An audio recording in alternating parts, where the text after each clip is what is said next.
Today we shall reflect on the life of St Alphonsus De Ligouri. As a boy, St Alphonsus, the eldest of 7 children, made a retreat each year in company with his father in some religious house. Being extraordinarily gifted and brilliant, he was awarded a doctorate in law at the age of 16 and rapidly achieved success. But he gave up his profession at the age of 27, seeking to discover God's will in prayer and works of charity. Joining the Neapolitan propaganda, he aided these priests who were giving vivid and inspiring missions among the poorest of the poor, and was himself ordained priest in 1726. Ardent and of delicate sensibility, profoundly intelligent and downright practical, he always sought to do the will of God. Thus, on the 9th of November 1732, he founded the Congregation of the Most Holy Redeemer, the Redemptorists, and for 20 years travelled about the province of Naples, gaining numerous conversions through his mission apostolate.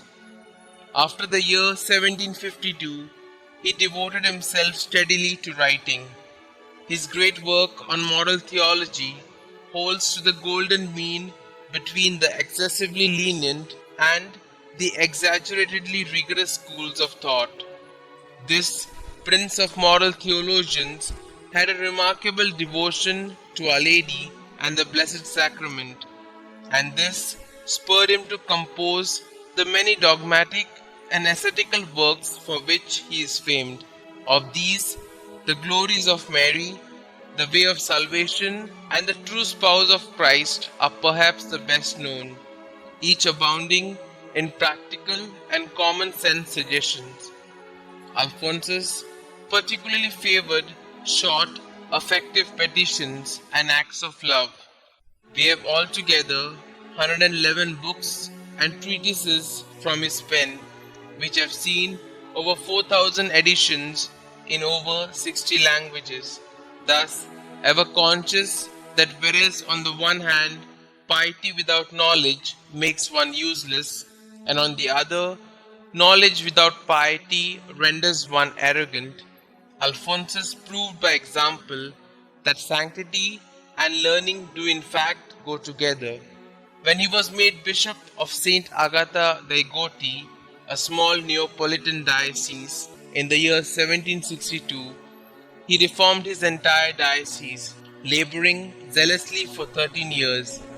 A tactful reform that covered the seminary, the clergy, the monasteries, besides promoting missions, eliminating liturgical aberrations, instructing his flock, healing the sick, and succoring the poor.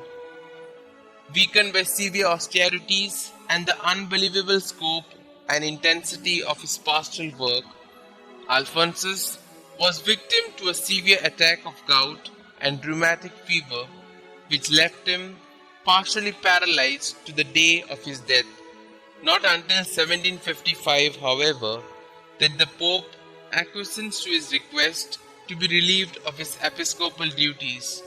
He was then 79, and during the remaining 12 years of his life, he gradually became deaf, partially blind, and had to be fed through a tube.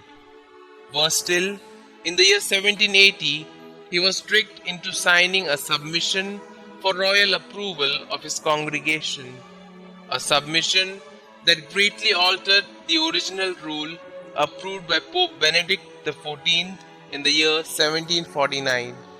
As a result, he was stripped of all authority over the Redemptorists, virtually splitting the congregation, plunging himself into deep anguish.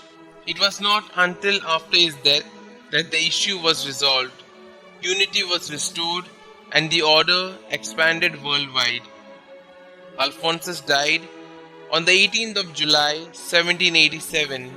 He was beatified by Pope Pius VII on 15th of September 1816 and was canonized by Pope Gregory XVI on the 26th of May 1839.